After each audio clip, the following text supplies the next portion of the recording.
Shalom. It's Monday, a blessed Monday to all.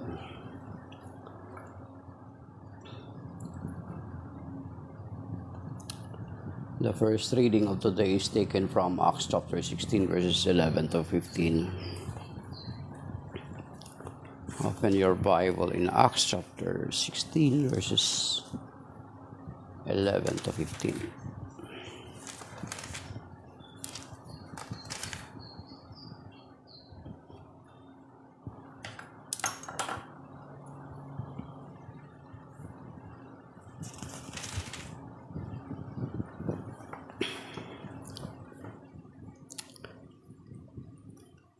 We set sail from Troas, making a straight run for Samothrace, and on the next day to Neapolis, and from there to Philippi, a leading city in that district of Macedonia and a Roman colony. We spent some time in that city.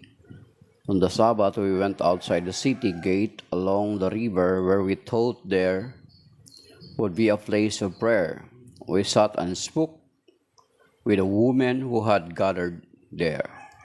One of them, a woman named Lydia, a dealer in purple cloths from the city of Thyatira, a worshipper of God, listened, and the Lord opened her heart to pay attention to what Paul was saying. After she and her household had been baptized, she offered us an invitation.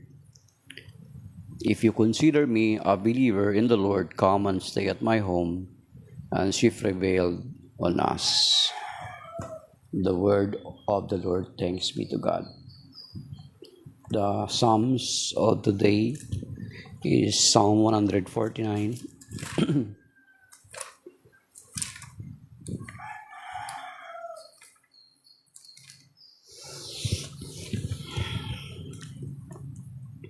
Sing to the Lord a new song, a hymn in the assembly of the faithful.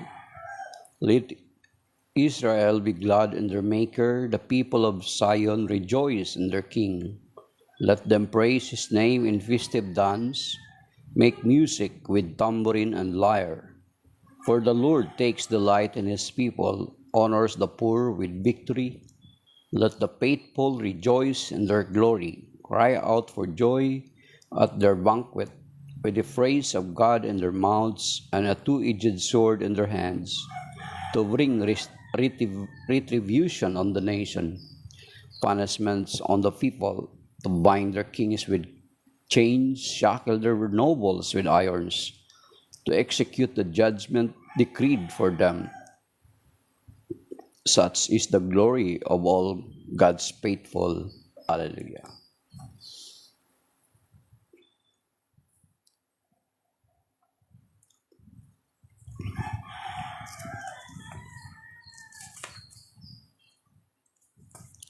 The Gospel of the Lord is taken from John chapter 15, verses 26 to 6:14. Hallelujah, hallelujah.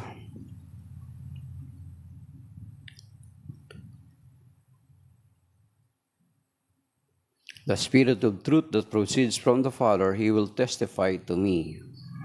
And you also testify because you have been with me from the beginning. Hallelujah, hallelujah. The Gospel of the Lord according to Saint John chapter 15, verses 26 to chapter 16 until verse 4. When the Advocate comes, whom I will send you from the Father, the Spirit of truth that proceeds from the Father, he will testify to me. And you also testify because you have been with me from the beginning. I have told you this so that you may not fall away. They will expel you from the synagogues. In fact, the hour is coming when everyone who kills you will think he is offering worship to God. They will do this because they have not known either the Father or me. I have told you this so that when their hour comes, you may remember that I told you. The Gospel of the Lord. Praise to you, Lord Jesus Christ. So, Shalom, mga kapatid. Magandang umaga.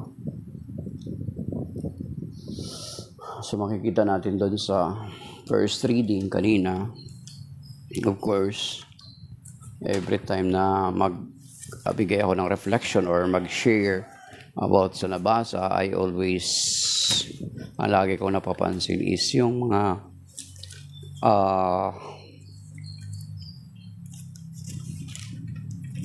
mga bagay-bagay na kung saan yung kina-question about sa ating pananampalatayang Katoliko. So, yun naman kasi ang dapat nating malaman kasi sa kasalukuyan na kahit ang pamilya ay pinaghati-hati ng iba't ibang mga pananampalataya sa kasalukuyan, especially kung hindi matibay ang pagiging Katoliko ng isang tao, ng isang mananampalataya. So, as far as I know, hindi naman nagkulang ang simbahan. Kapag magkaroon ng mga announcement is ina-announce naman, pero makikita natin yung mga responses ng mga tao to attend about sa pag-aaral sa ating pananampalataya ay tila mga ilan lamang. So, ang tumutugon. Kaya many of our fellow Catholics they fall away or umaalis sa kanilang pagiging pananampalataya na hindi alam yung kanilang pananampalataya bago sila umalis. So dito sa John chapter 16 verses 11 to 15, ang isa sa pinapakilala na karakter is si Lydia, isang negosyante na sumasamba sa Diyos, at nung nangaral sa San Pablo ay nakinig siyang mataimtim, and after that ay buong sambahayan niya dito sa verse 15, Acts chapter 16 verse 15, after she and her household had been listened, the Lord opened her heart to pay attention to what Paul was saying. Then after that ay yung buong sambahayan niya ay nabautisman or nabinyagan. So, it started with listening to Saint Paul preaching the Word of God to them. Isa sa mga doktrina or katuruan ng simbahan ay pati ang mga bata ay binibinyagan natin. Sabi ng iba ay bakit binibinyagan? Kasi wala pa naman yung mga kasalanan. So bakit pa natin hintayin na magkasala bago binyagan? Kasi maging ang Panginoon Kristo nagpabautismo sa kay Juan, wala naman siyang kasalanan, di ba? So Matthew chapter 3, wala namang kasalanan ng Panginoon. So dito makikita natin na sa verse 5 sa Acts chapter 16 verse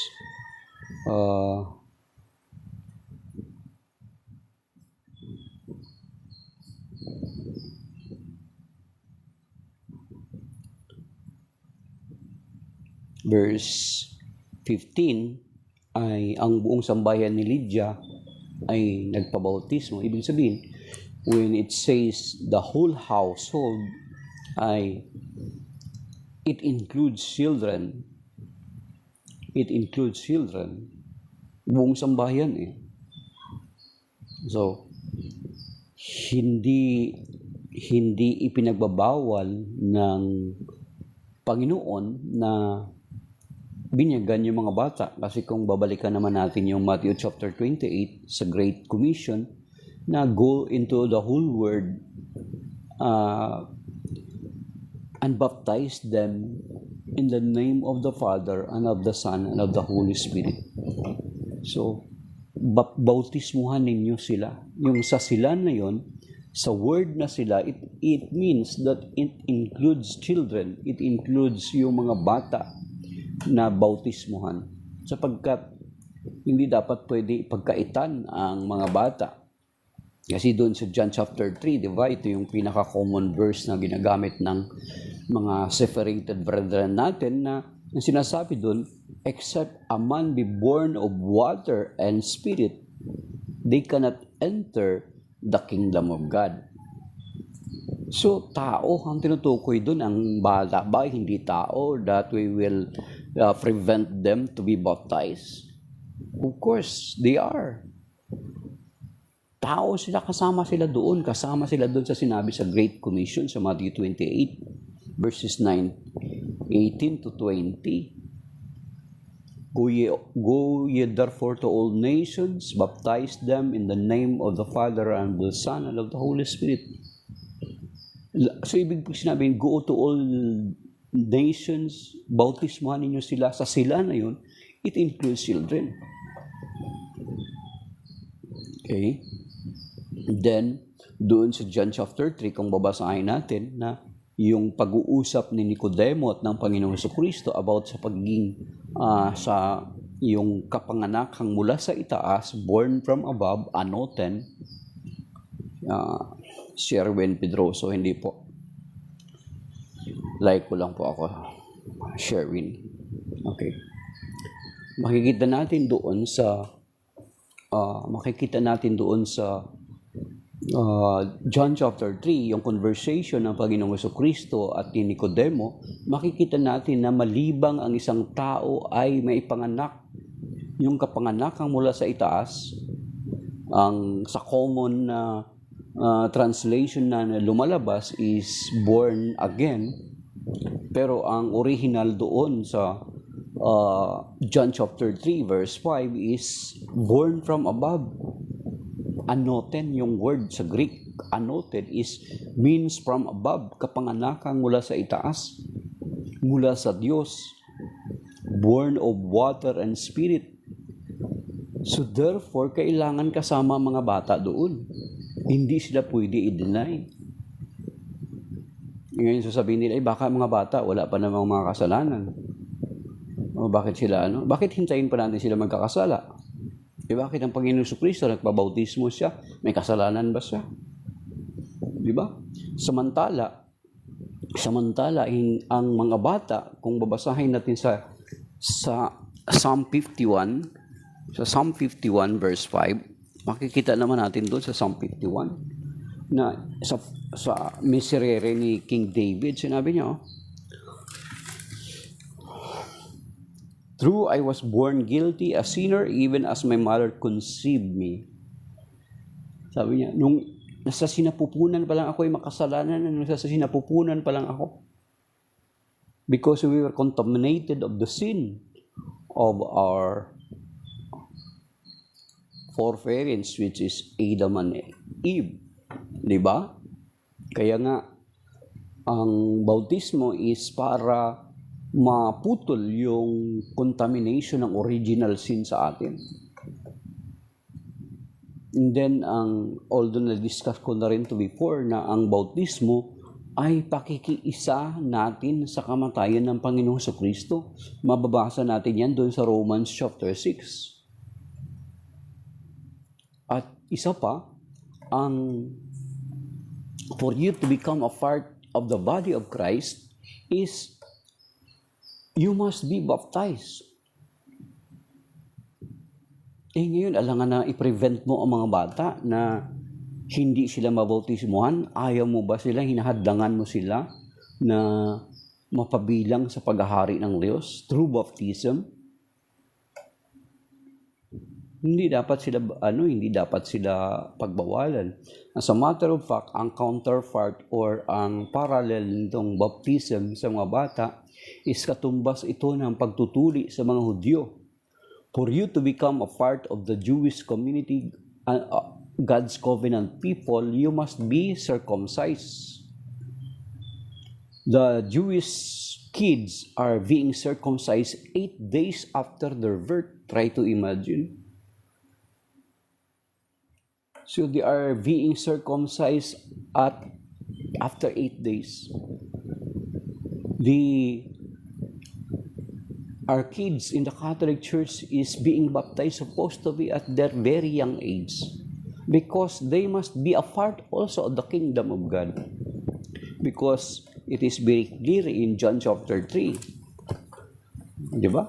The conversation between Nicodemo and our Lord Jesus Christ is very clear that unless a man be born of water and spirit, he cannot enter the kingdom of God.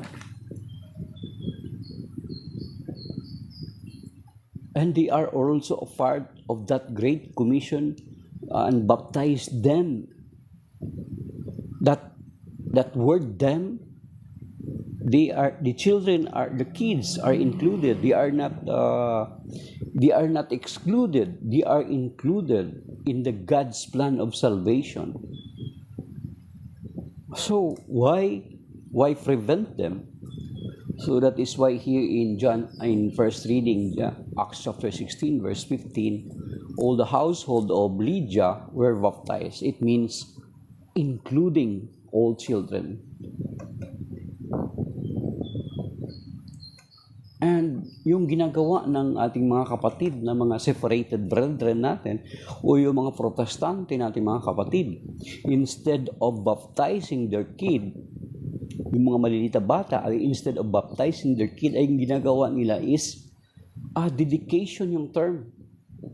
Which is, kung susuriin mo ang historical background ng dedication, babalik tayo doon sa Exodus chapter 12, kung saan nagkaroon ng dedication because yung namatay yung mga panganay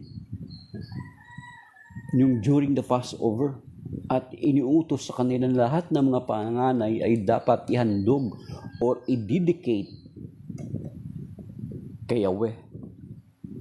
So bakit natin sinusunod yun?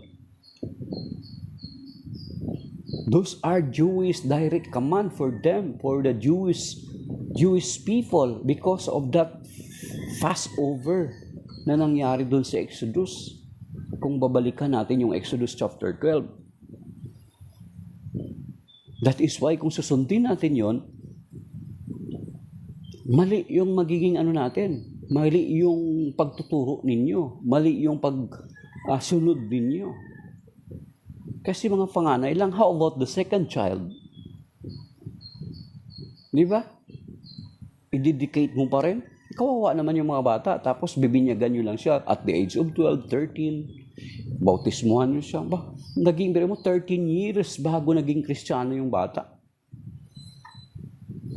Dinedicate ninyo, Jewish laws yun. No. So, ibig sabihin, mas tama ang ginagawa.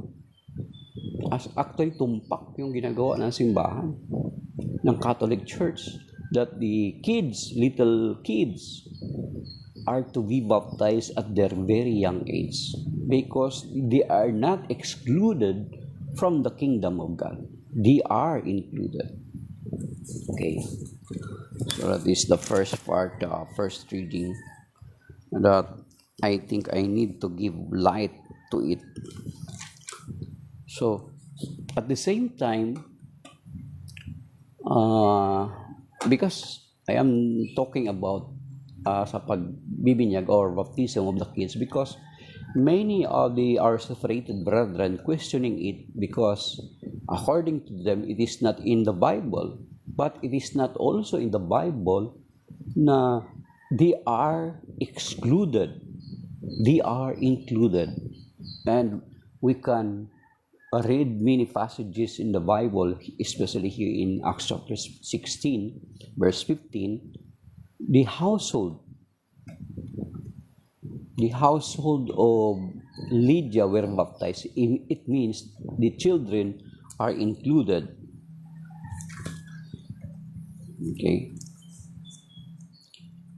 And the same here in Acts chapter 16, when Barnabas and Paul were imprisoned, nung nakulong sila,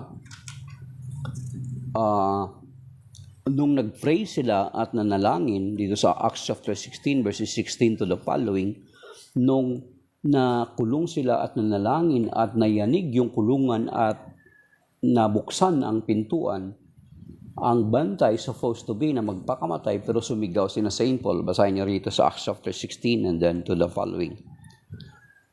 verse 25, about midnight while Paul and Silas were praying and singing hymns to God at the prisoners, and the prisoners listened, there was suddenly such a reverse earthquake that the foundation of the jail shook, all the doors flew open, and the chains of all were pulled loose. When the jailer woke up and saw the prison doors wide open, he drew his sword and was about to kill himself, thinking that the prisoners had escaped. But Paul shouted in a loud voice, "Do not harm yourself, we are all here." He asked for a light and rushed in, and trembling with fear, he fell down before Paul and Silas. Then he brought them out and said, "Sirs, what must I do to be saved?" And they said, "Believe in the Lord Jesus, and you and your household will be saved." So they spoke the word of the Lord to him and to everyone in his house. He took them at that hour of the night and bathed their wounds. Then he and all his family were baptized at once. So, it mentioned na all of his family were baptized, included children. Di ba nung ang mga bata ay inilapit sa Panginoon, pinagbawalan sila ng mga lagad. Sabi ng Panginoon, "Do not prevent children to come to me, for the kingdom of God belongs to them."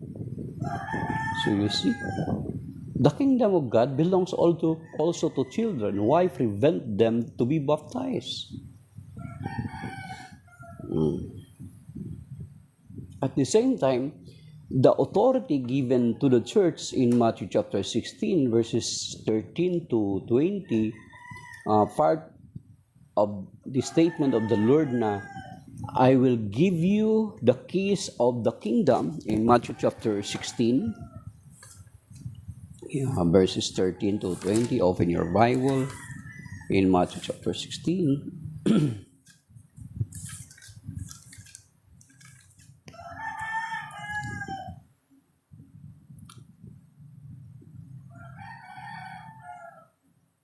Verse 19, he says to Peter, "I will give you the keys to the kingdom of heaven.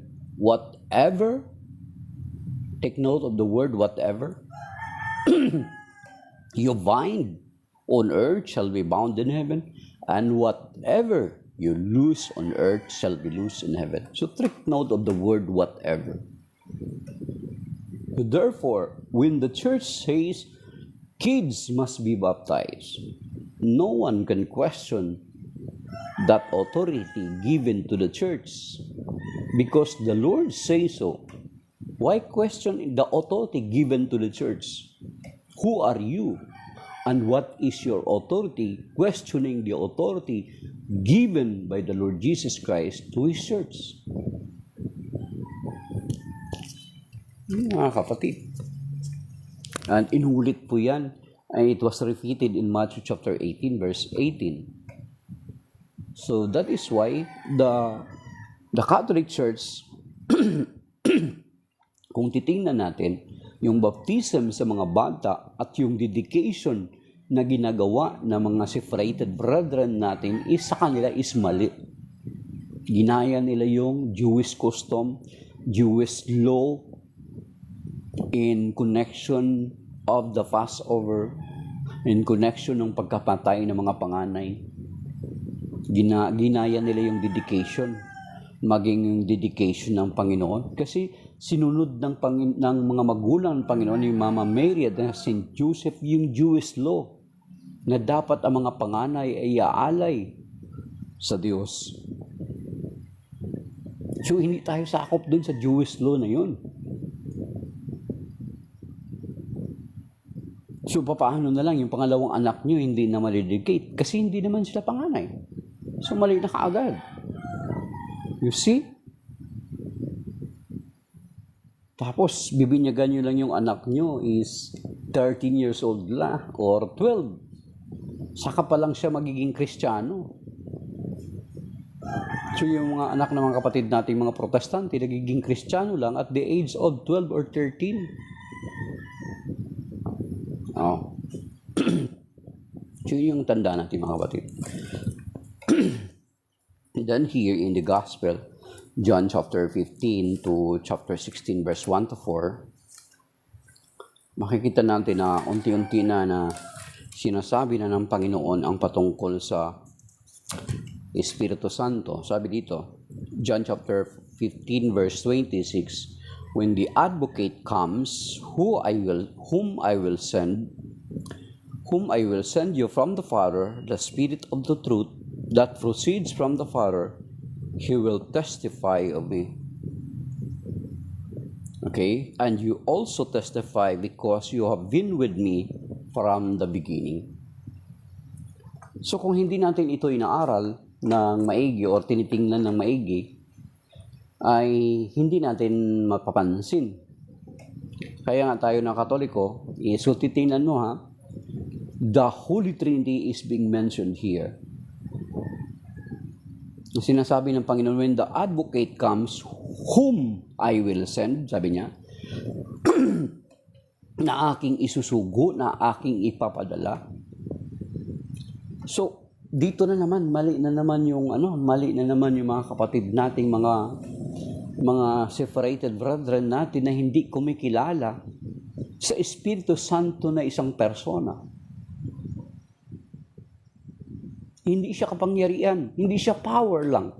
Kasi kung kapangyarihan lang, hindi dapat siya isusugo, kundi I will give it to you. Hindi sasabihin ng Panginoon na isusugo ko sa inyo ang Espiritu Santo. At siya ay magpatotoo para sa akin. He will testify to me. Patotohanan niya ang Panginoong Jesucristo. How can a power or force testify? Yes, Brother Joseph, good morning. How can a Holy Spirit who is only a power or force can testify kung hindi siya persona? Na makikita na natin kaagad, very clear. And then you also testify because you have been with me from the beginning. So, magpatotoo ang Espiritu Santo patungkol sa Panginoong Jesucristo. Di ba? So, sinasabi ng Panginoon yun para hindi tayo sabi niya, verse 16, verse 1, I have told you this so that you may not fall away. Hindi tayo mapalayo or mahiwalay, bumagsak. Sabi dito, they will expel you from the synagogues. In fact, the hour is coming when everyone who kills you will think he is offering worship to God. They will do this because they have not known either the Father or me. I have told you this so that when their hour comes, you may remember that I told you. So you see, actually nangyayari ito ngayon. Maraming they are thinking na sa kanilang, as they think na kapag nakapatay sila ng mga Kristiyano, actually they are considering it as kupar or kapir. They are thinking they are offering worship to God. Diba? Merong ganun. Even Saint Paul before he was converted, he is thinking he is doing the will of God. But later on, he was converted. So, there are people na they think na kapag inuusig nila tayo, kapag pinaparatangan nila tayo, they are thinking they are doing the will of God. Tuwang-tuwa pa sila sa mga desecration na ginagawa nila. Diba? May mga ganon. Akala nila, ang sabi dito, very clear, John 16 verse 2, na darating ang araw na ang mga ipapalalayasin nila tayo. Diba? Marami na ngayon, mga separated brethren natin, sumusupasok sa simbahan natin, sinisira yung mga imahe ng mga santo. And they think they are doing the will of God. Okay? So, beforehand, ay sinabi na ng Panginoong Jesucristo yun. upang pagdating ng araw na mangyari ang mga ito sa atin, ay sabi niya, I have told you this so that you may not fall away. He told us already in advance na ganito yung mangyayari. Di ba? So, maraming ganyan mga kapatid. So, they are thinking that they are doing the will of God, but they are not. So, ang Espiritu Santo is not just merely a force or a power.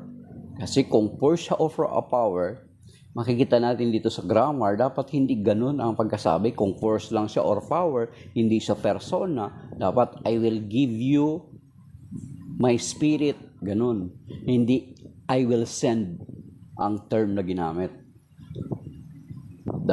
Sabi niya, the Spirit of truth that proceeds from the Father, when the advocate come, whom I will send, sabi niya, when the advocate comes, whom I will send.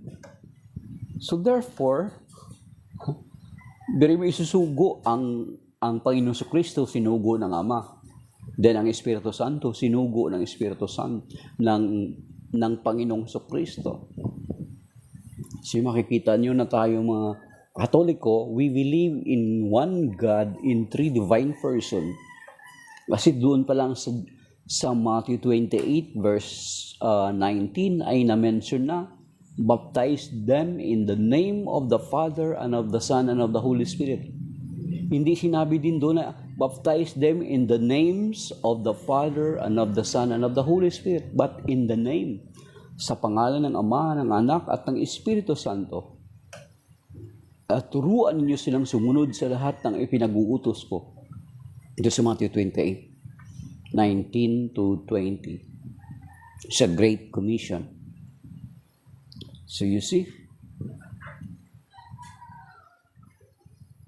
And then, and many other passages. Makikita natin later sa sunod ng mga araw marinig natin kasi it's about the Holy Spirit.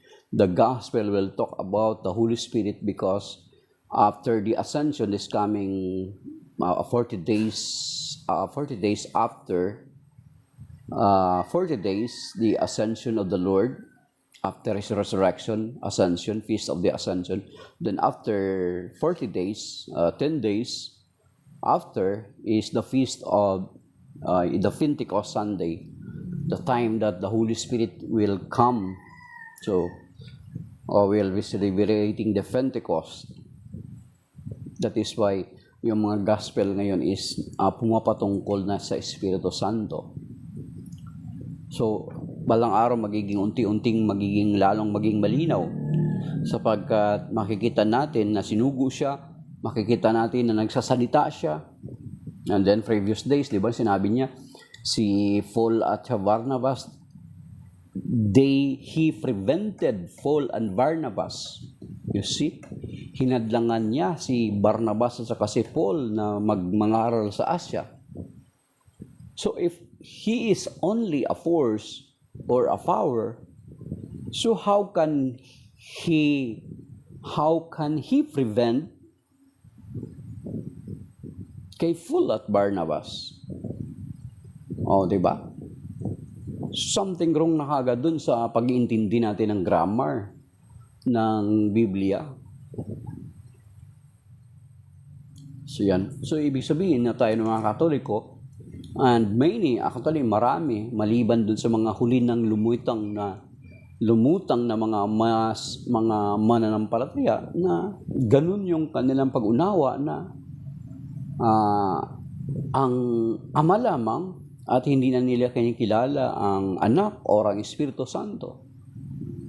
So there are some Christian groups and denomination, pero kung suriin natin, maging yung mga unang mga alagad, ang kanilang pananampalataya ay sumasampalataya sila sa isang Diyos na may 3 persona. Kahit dun sa second, ito yun palagi din, binigreet din to ng pari dun sa final blessing sometimes sa 2 Corinthians chapter 12 verse marinig natin to palagi mga kapatid actually. Kung pinapakinggan nyo lang na maayos dito sa parang pinaka-final blessings ito sa 2 Corinthians chapter 13, verse 13, the grace of the Lord Jesus Christ, the love of God, and the fellowship of the Holy Spirit be with all of you. Fellowship. Kung ang Espiritu Santo is not a person, he's not a individual, then how can have a fellowship with the Father and the Lord Jesus Christ? Ito yung palagi ginigreet doon sa last part na sa last part ng banal na misa. Sinasabi ito, the grace of the Lord Jesus Christ, the love of God, and the fellowship of the Holy Spirit be with all of you. Di ba? Pakikisa, fellowship ng Holy Spirit. How can He or how can the Holy Spirit have a fellowship kung force lang siya or power? If He is not an individual. Yan, mga kapatid. Sana maano natin yun, mapapansin natin yun. Kaya nga, as much as possible, yung mga kapatid natin, mga Katoliko, bago sila mag-isip kung sakali man or ikaw, sakali man na mag-iisip ka na lilipat ng ibang sekta, why not first study your Catholic faith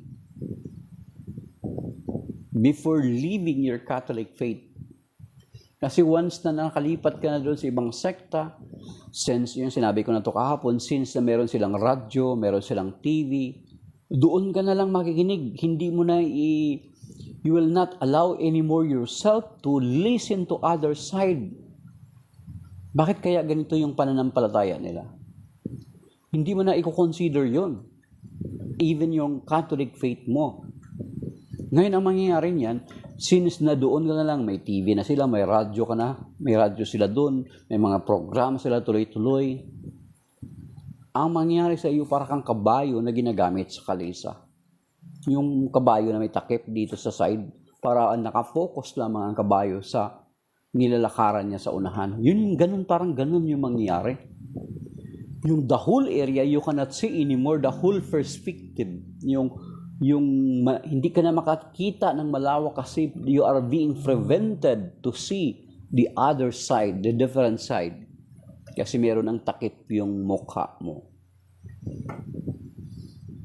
Ganon yung mangyayari. So lalo ka nang malibing or lalo ka lang mapasadlak or lalo ka lang malublob dun sa maling pag-uunawa because hindi mo na makikita ng buo yung kabuang dapat mong makita. I-consider mo na lang na na power yung Espiritu Santo. Di ba? Na lang siya, force lang siya, puwersa lang siya, kapangyarihan lang siya. Hindi siya isang personalidad, hindi siya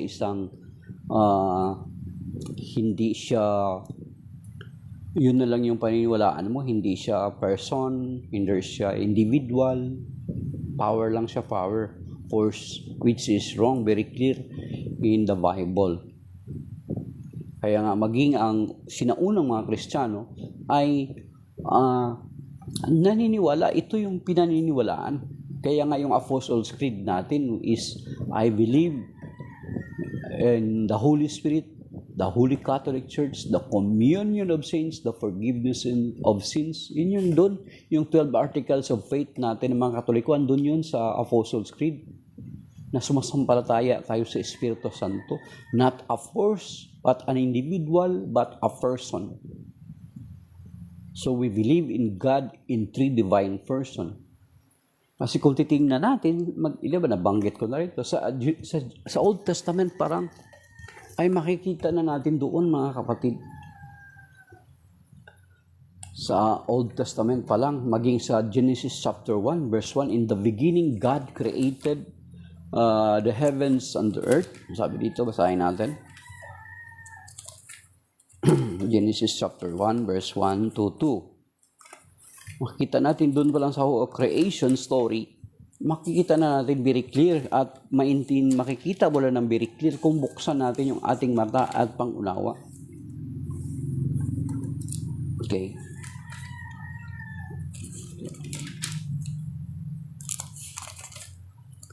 Genesis chapter 1. So marami siyang introduction tong yung American Bible ko. In the beginning, when God created the heavens and the earth was a formless wasteland and darkness covered the abyss, while a mighty wind swept over this water. Sa Genesis 1 verse 2, a mighty wind swept over the waters. Ang sa original na salita dito daw po ay ito yung tinatawag na ruwak. Ruwak. Ang ruwak is the Spirit of God. Is hovering over the water. So dito pa lang na-mention na. Then, sa verse 3, then God let there be light, and there was light. Then makikita natin doon sa John chapter 1, verse 1 to 2, verse 1 to 3, di ba? Then verse 14, and in the beginning was the Word, and the Word was with God, and the Word was God. He was with God in the beginning, and without Him nothing is created. Then sa verse 14, and the Word was made flesh and dwelt among us. Then doon sa Genesis chapter 1 verse 26. Sa Genesis chapter 1 verse 26, di ba sinasabi doon? Okay. Verse 26, then God said, let us make man in our image after our likeness. Let them have dominion over the fish of the sea, the birds of the air, and the cattle, and over all the wild animals, and all the creatures that crawl on the ground. Sabi ko nga, kung nag-aaral ka ng grammar, kung nakapag-aaral ka ng grammar ng kahit paano, sa English grammar, maintindihan mo. Sa Tagalog, ano yung balarila? Yung balarila, kung napag-aaralan mo ng maigi yung balarila mo, at then grammar mo, dito sa verse 26, ano sinasabi niya? Let us, plural, make man in our image and likeness. Makikita na natin kaagad yung plurality dito ng Diyos. May kausap siya. Hindi siya nag-iisa. Diba? May clear naman mga kapatid.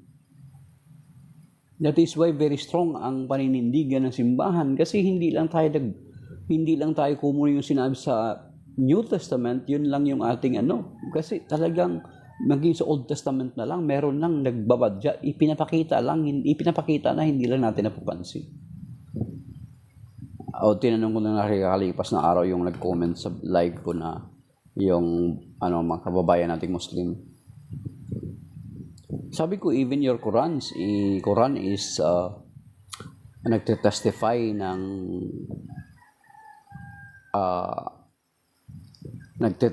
ng patungkol sa ating pananampalataya. Bakit? Kako, every time na magsalita doon si Allah, sasabi siya doon na we. Ang sabi daw, kausap daw doon angel.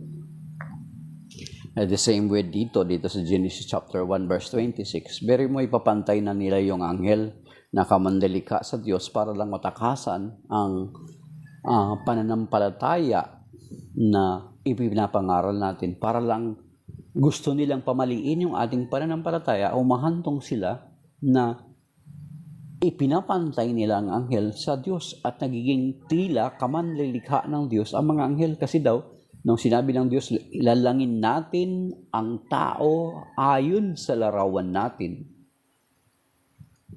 So, ang anghel daw, mga kausap doon, ibig sabihin, kamanlalalang na pala ng Diyos sa mga anghel. Angels are created by God. In Hebrew chapter 1, doon naman niya pinaliwanag, di ba? They were created by God. They are not co-creator. You see? Then, inulit-uli yan nung dun sa Genesis 11, di ba? Nung gumawa ng Tower of Babel yung mga tao. Kasi, di ba, parang ang purpose nila is abutin nila ang langit in their own capacity, out of their pride. Kaya anong sabi doon sa Genesis 11? verse 7. Let us, sabi na, go down and there confuse their language so that one will not understand what another says. So, verse 7, halika at bumaba tayo at guluhin natin ang kanilang mga wika. Nung nagtatayo sila ng Tower of Babel. Let us na naman yung ginamit doon. So, mga kapatid, ibig sabihin, ating mga pinangahawakang pananampalatayang Katoliko to God who is three divine person is pinapatunayan at pinagtitibay ng banal na kasulatan. Ang daming mga kapatid, ang daming part doon. So, hindi pwede na piliin lang natin yung sinasabi. Piniin na natin yung ating paniniwalaan. Ito lang yung verse na dapat nating i-focus. Di ba? May mga tao na, may mga ibang mga mananampalataya na for them to prove that the Lord Jesus Christ is purely human, ang i-quote lang naman nila palagi yung John chapter 8 verse 40. Ilista nyo or basahin nyo dyan. Yung i-quote nila, John 8:40, 1 Timothy 2:5. Yan yung dalawa na yan. Nagantong sila sa ganun. But to understand the Bible, you must understand it in its entirety. My dear brothers and sisters, you have not only to select what you believe, you have to understand the scripture in its entirety. As a whole. That is why it is very important to read the original Bible, the complete Bible. The complete Bible is in the Catholic Church. We have 73 books, while our separated brethren, or Protestant brethren, they have only 66 books. So, to understand the scripture, we need to understand it in its entirety. So those who do not acknowledge and are not acknowledging the Lord Jesus Christ as God, they will only quote John 8:40 most of the time, and then 1 Timothy 2:5. But let us remember, in John chapter 8, if you read it carefully, the whole chapter, they will stone the Lord Jesus Christ to death. Remember, the case for you to the case or crime you will commit that is punishable by death by throwing stone is yung blasphemy, and then those other grave crimes you will be put to death by stoning. So in John chapter 8, babatuhin ang Panginoong Jesucristo hanggang sa mamatay sana ng mga Hudyo because sinasabi doon na ipinapantay niya ang kanyang sarili. Kasi sinabi niya roon na before Abraham was, I am. Bago pa, di ba, kinwestiyon siya. Wala ka pang 50 years old. Wala ka pang 50 years old. Wala ka pang 50 years old, tapos sasabihin mong before Abraham was, ay naroon ka na. Di ba? So, kung babasahin yung John chapter 8, makikita roon na ipinapakilala ng Panginoong Jesucristo at actually, kasi babatuhin siya doon sapagkat ipinapantay niya ang kanyang sarili sa Diyos.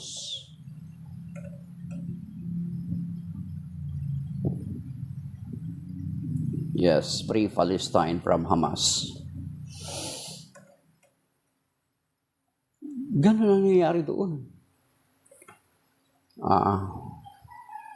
Tama yan, Brother June. Hindi nila maunawaan, bro. Ang Holy Trinity, marami nabuang niyan kay pilit nilang i-explain. Kasi siguro nabubuang kasi gusto nila parang katulad nung bata na sinabi nakita ni Saint Augustine doon sa dagat na nag-create siya ng buta sa gilid ng dagat at sabi niya, ilalagay ko rito ang tubig ng dagat dito sa balon na ginagawa ko, sabi niya.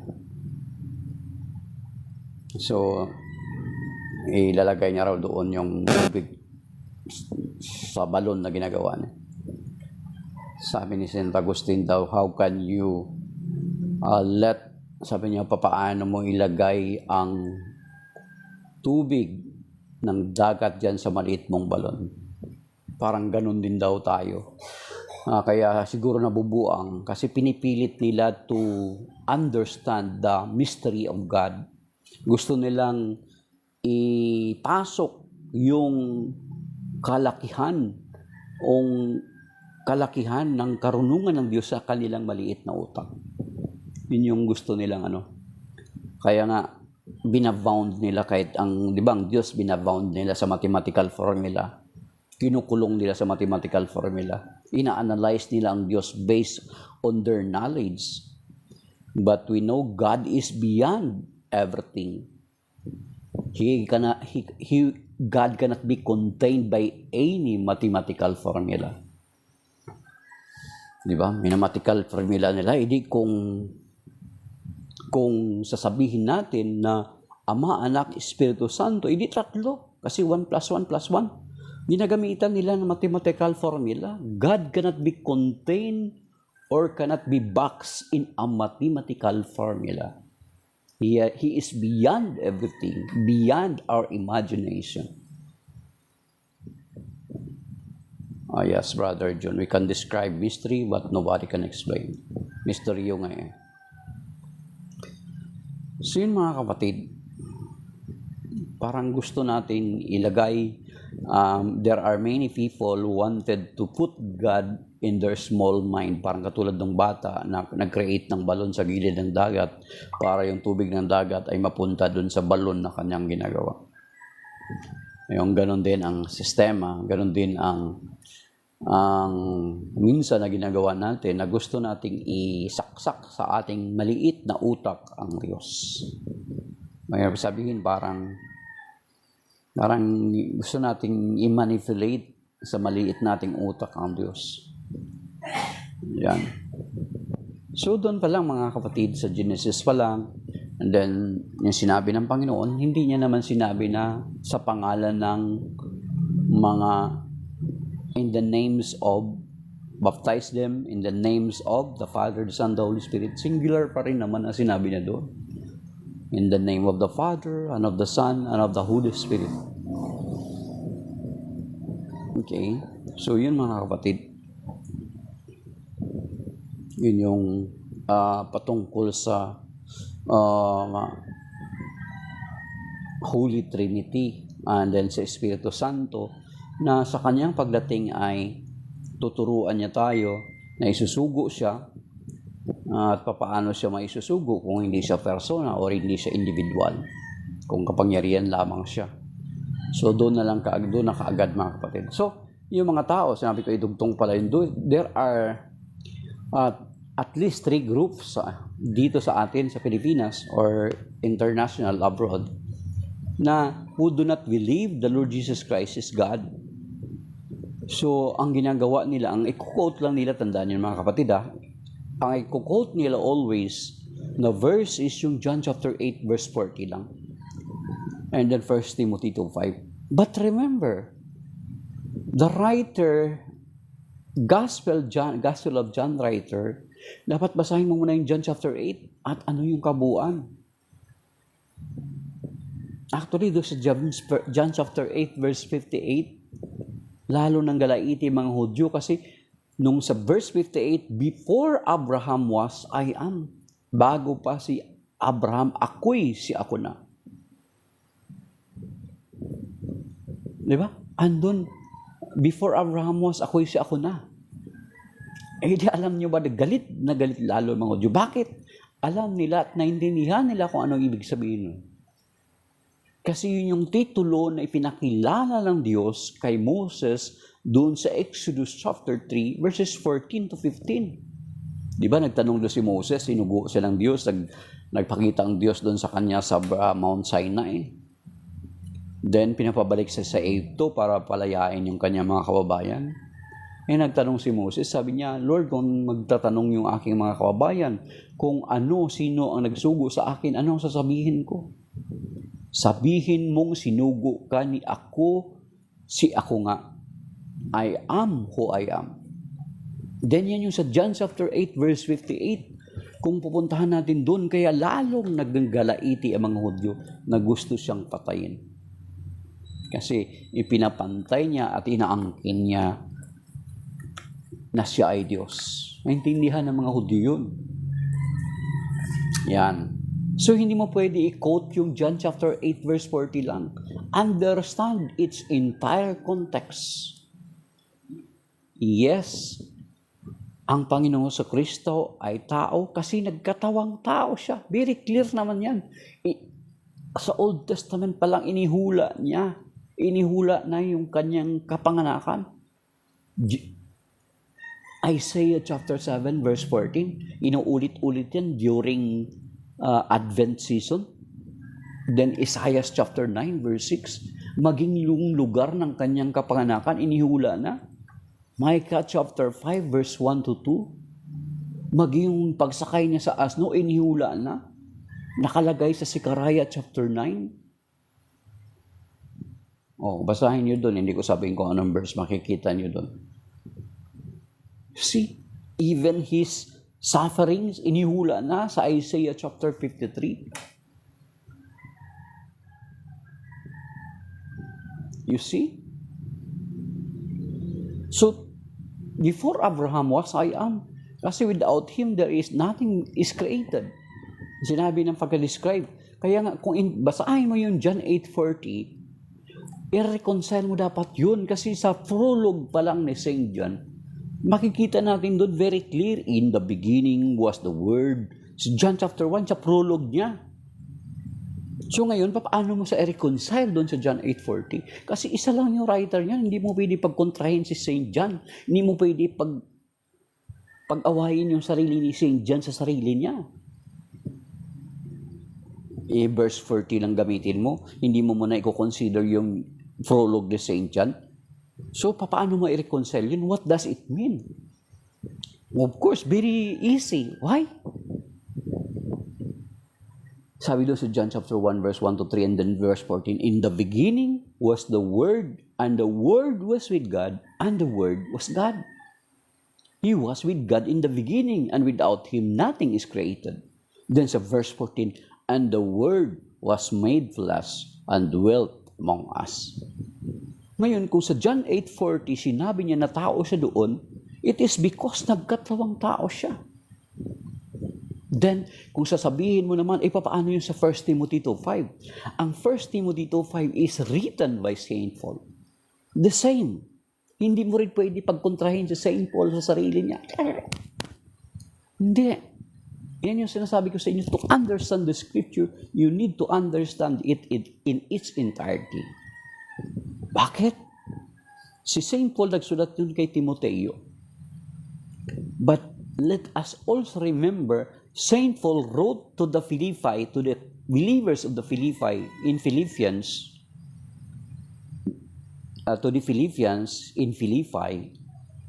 Philippians chapter 2, verse 5 to 8. It is very clear, mga kapatid. Magpakababa kayo katulad ni Kristo, na bagamat siya ay Diyos, hindi siya nagpilit. Dito sa Tagalog, Magandang Balita, Biblia Catholic Edition, yung bagong translation. Tignan natin kung anong pagkasalin dito.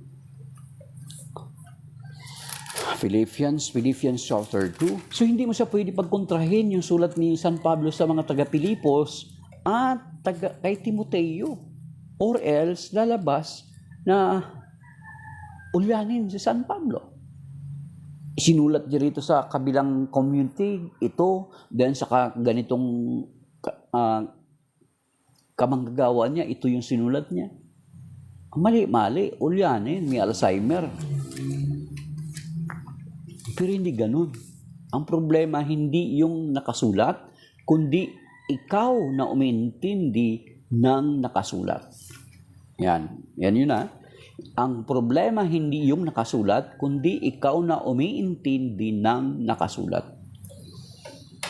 Kaya nga, dito sa Philippians chapter 2 verse 5, naway magkaroon kayo ng kaisipan na tulad ng kay Kristo Jesus, na kahit taglay niya ang kalikasan ng Diyos, hindi niya pinagpilitang manatiling kapantay ng Diyos.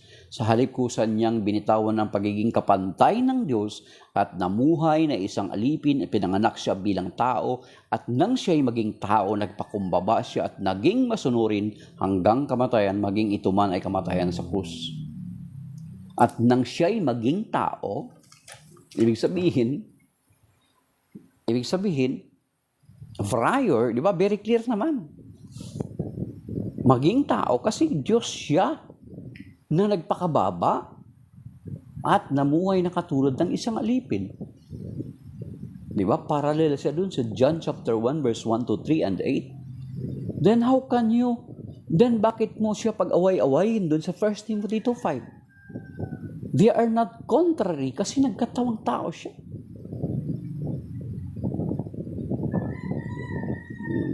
Sa akin lang, Brother June, sa akin lang din bro, mas maganda bumalik mga protestante sa tunay nating tahanan. They are supposed to, kung talagang totoo, kung talagang kinikilala nila at pinaniniwalaan nila ang sinasabi sa banal na kasulatan that there is only one flock and one shepherd. John chapter 10 verse 16.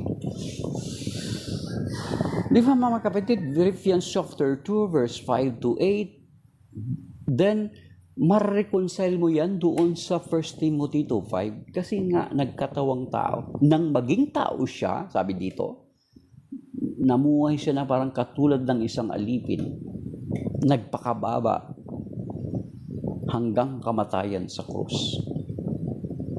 So you see, hindi tayo magugulat doon. Pag sinabing tao siya, then sa John 8:40, hindi din tayo magugulat kasi sa prologue pa lang ni St. John, very clear. Hindi mo pwede pag-awayin sa St. John sa kanyang sarili. The same with St. Paul, hindi mo rin siya pwede pag-awayin sa kanyang sarili. Kasi siya yung nagsulat nun. Nung maging tao siya, balikan nyo yun sa Bible nyo para ulit-ulitin nyo. Oh. Kaya nga may babala May babala. May sinabi dito sa 2 John 1:7. Mabigat to mga kapatid. Kaya ito, kaugnay din to mga kapatid. Basahin nyo sa Bible. 2 John chapter 1 verse 7. Ito mabigat to. Para sa English, many deceivers, King New American Bible ang ginagamit kong version. Many deceivers have gone out into the world, those who do not acknowledge Jesus Christ as coming in the flesh, such is the deceitful one and the Antichrist. Coming in the flesh, sabi niya, many deceivers have gone out into the world, those who do not acknowledge Jesus Christ as coming in the flesh. So kung hindi mo kinikilala na ang Panginoon Kristo na dumating sa laman, ay mandaraya ka at Antikristo. Ibig sabihin, before he come into the flesh, meron siyang kalikasan. At ano yun? Sinagot yan ng Philippians chapter 2 verse 5 to 8. And ng John chapter 1 verse 1 to 3. And then verse 14.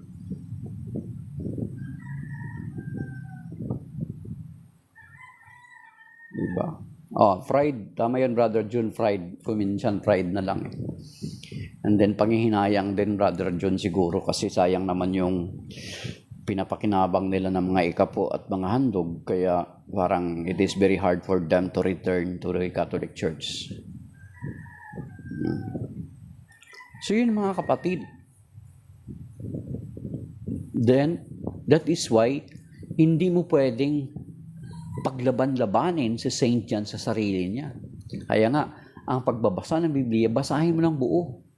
Hindi yun ang problema kasi, kapag andyan ka na sa sekta na yan, since na kung hindi ka papahawakin ng Bible, makinig ka lang na makinig, kaya kung ano yung isasaksak sa bibig mo,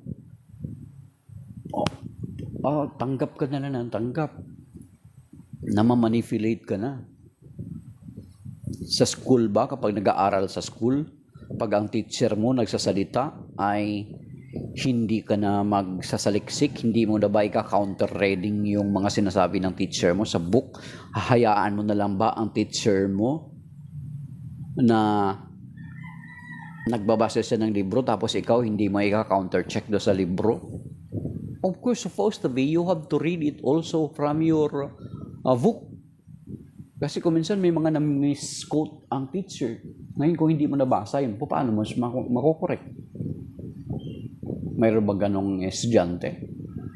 Spoon feed ka lang ng spoon feed? No, may mga teacher na hindi. Read it by your own. And then give a report on Monday, ganyan. Diba? Ikaw mag-i-explain. Then kapag may mali, saka lang i-correct ng teacher. Ganun mga kapatid, hindi natin pwede na hayaan lang ang teacher magsalita ng salita. Ikaw, pakinig ka lang ng pakinig. The same with me, habang nagsasalita ako, di ba? Supposed to be, ika-counter-check mo rin yung sinasabi ko. Ganun. Hindi pwede yung spoon feeding ka lang ng spoon feeding. Tayo, hindi natin minamanipulate ang tao. We are allowing you to read and compare. So makikita natin yung ganong style ng pangangaral is a tricky style. Kasi birin mo, i-focus ka lang doon sa John 8:40. Hindi kasi nasabihan, basahin natin ang buong John chapter 8. And then, yung buong John, aralin natin para ating maintindihan ang nilalaman nitong gospel according to St. John. And then, yung 1 Timothy chapter 2 verse 5. How can we reconcile it to other writings of St. Paul? Diba? So, para maintindihan mo, para magtanong ka. Yun yung isa sa pag-aral. Yung sinasabi ko sa inyo, isang paraan sa pag-aral ng Biblia, yung critical approach method. Kaya magkukan ka ng mga questions. Then, after that, bakit dito sa part na ito ay ganito ang sinasabi? And then here in this other part ay ganito ang sinasabi. Then, how can you reconcile it? You need to reconcile it. Hindi pwede na hindi mo pwede ma-reconcile. Kasi ang lalabas nun, maglaban-laban. So you reconcile, you need to reconcile it. Thank you, Danny, for sharing this live and then giving a rose. So, supposed to be, mga kapatid, ganun. Magbasa tayo ng Bible. And then, magtanong tayo. I-reconcile natin. Bakit dito sa part nito sinabi ni St. Paul na ganito sa Philippians chapter 2 verse 5 to 8. Then, bakit dito sa 1 Timothy chapter 2 ay ganito yung kanyang sinabi? Anong ibig sabihin nito? How can I reconcile this? How can I, paano natin to maintindihan? It is very easy, very clear naman doon sa Philippians chapter 2 verse 5 na maging tao siya. Kasi bakit maging tao siya? Kasi ang kalikasan niya prior siya naging tao ay Diyos siya. Hinubad niya lang ang kanyang katangian, ang kanyang pagiging kapantay sa Diyos. At namuhay katulad ng alipin. Kasi kung hindi siya hinubad yung katangian ng kanyang pagka-Diyos, paano siya mapapako sa krus? Para matubos ang ating kasalanan? Of course not. Kasi hindi niya hinubad yung kanyang katangian pero nagpakababa siya, hinubad niya nga Pero nung after his resurrection, he possessed it again, yung pagiging katangian niya ng pagka-Diyos. Bakit? Di ba? Naalala niyo yung Divine Mercy Sunday, nakasarado ang mga pinto, bigla na lang siyang lumutang sa kanyang harapan ng kanyang mga alagad. At isa pa na sinasabi ko na kapag nagtuturo ang isang guro, dapat ikaw na estudyante, you have your own books as well and kina-counter check mo. Hindi pwede spoon feeding ka na spoon feeding. Diba? So yun mga kapatid. Intindihin natin ang kabuuan ng Biblia, hindi yung selective lang. Diba? At huwag nating ipilit na i-contain ng Diyos to any mathematical formula. He is beyond everything. He is beyond our small mind. He is beyond understanding. He is beyond description. Kaya nga may kanta, di ba? You are beautiful beyond description, too marvelous for words, wonderful for comprehension, like nothing ever seen or heard. Who can grasp your infinite wisdom?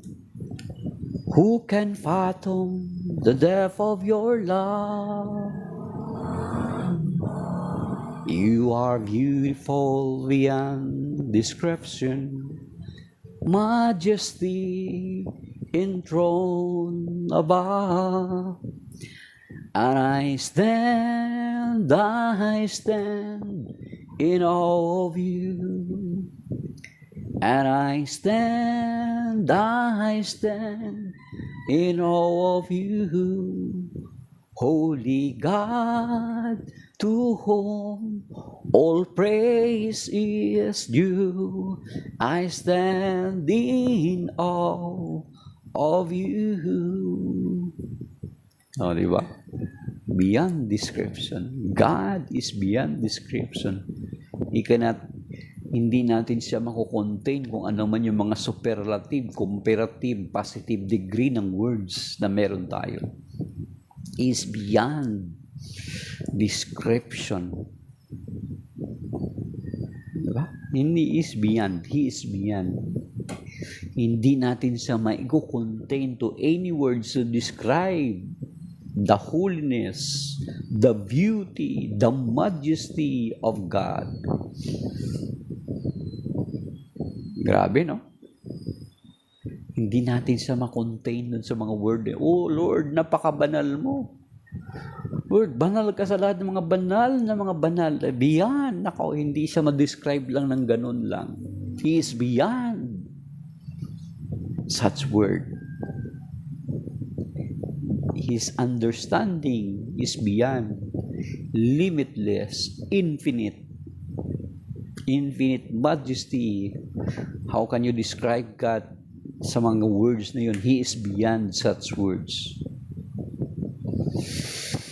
Good morning, Neil, Espanya. Taga-Espanya ka pala, Neil. Si Brother Joseph sabi niya, maraming pastors bro, basa ng Biblia, hindi alam ang interpretation of the Bible. Opo, Brother John, ano na yan, proven na po yan. Kasi marami na po ako nakakausap na ganyan. Kapag pinag-usapan na yung mga allegations nila sa atin sa Catholic Church, since na hindi na nila kayang panindigan, tatalo na naman sila sa topic. Para silang tipaklong actually. Pag na-contain mo na sila doon sa isang topic, hindi na nila masagot, tatalo na naman sila sa ibang topic. Di ba ganun yung tipaklong? So yun yung mga kapatid na ang apelido po. Neil Espanya, apelido mo pala yun. Okay, so Espanya, ibig sabihin ikaw yung may-ari ng Espanya. Neil. Joke lang, Neil, joke. So kasi Neil, alam mo ba Neil, na merong mga sekta dito sa Pilipinas na sinus na ang kanilang sekta ay nakapangalan sa Panginoon, ang Panginoon daw nagmamay-ari nito. Parang katulad ng apelyido mo. So since ikaw ay Espanya, ibig sabihin ikaw na yung nagmamay-ari ng Espanya.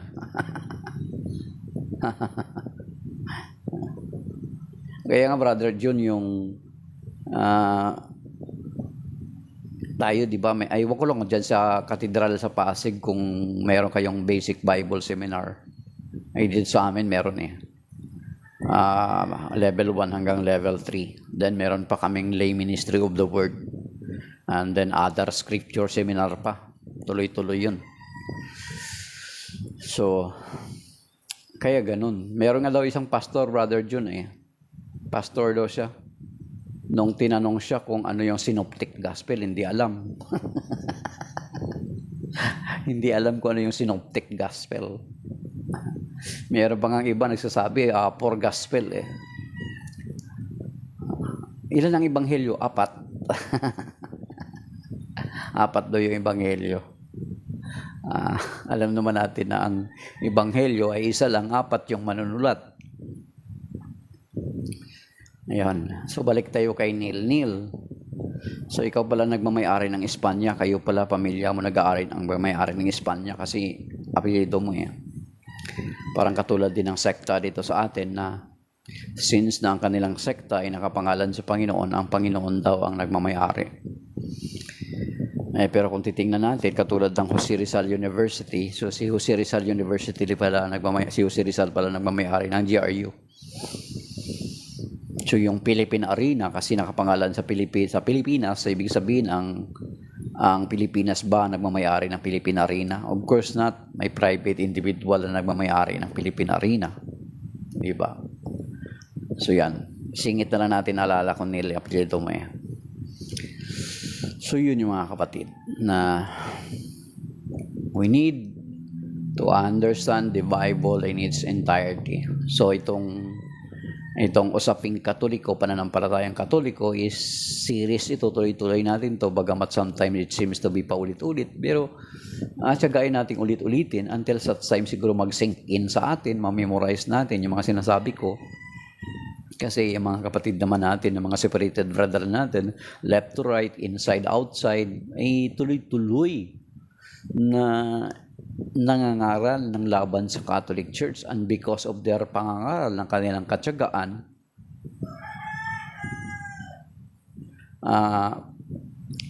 ang pangangaral labas sa kanilang katyagaan, ang paulit-ulit ng pangangaral na ganon, so naging dahilan na para ang ating mga kapwa Katoliko ay ma-convert nila. So, at least dito, sa simpleng paraan, inuulit-ulit din natin ito para at least to prevent our brothers and sisters na mga kapwa nating Katoliko to join them. Kasi kapag maka-join na nga sa kanila, ay para na silang may TV sila, may radio program sila, may print sila. So, ang mangyari kasi kapag andun na sa kanila, hindi na properly makakakita ng kabuuan yung mga Katoliko na sa kanila kasi para na silang kabayo na nalagyan ng takip dito sa kabilaan. Na yung direction na lang, one direction na lang yung nakikita. The other side, he can no longer see the other side. So yun yung piniprevent natin na at least kapag ngayon pa lang sasabihin na natin yung patungkol sa ating pananampalataya, then para at least ma-realize nila na dapat ganito is let us understand the scripture in its entirety. So, shalom, that is by now. Thank you. Sige. Opo, Brother John, ganun nga mangyari. Kapag ganun. 5 years na magstay sa bundok Kapalong. Pagbaba, appointed son na. Yung isa naman, 3 days and 3 nights sa kulong sa kwarto. Paglabas, sugo na. So, hindi dapat ganun, mga kapatid. So, shalom, that is by now. Maraming salamat po sa mga nag-likes, kay Brother nag-share, and then sa mga nag-join. Maraming salamat po at sa mga nakinig, yung mga nag-tap ng screen, and even yung hindi nakapag-tap yet, we know na maaring nanood din sila at nakinig, kinonsider tayong pakinggan. So, shalom, may God bless us all mga kapatid. A blessed Monday to all. In Jesus' name, amen.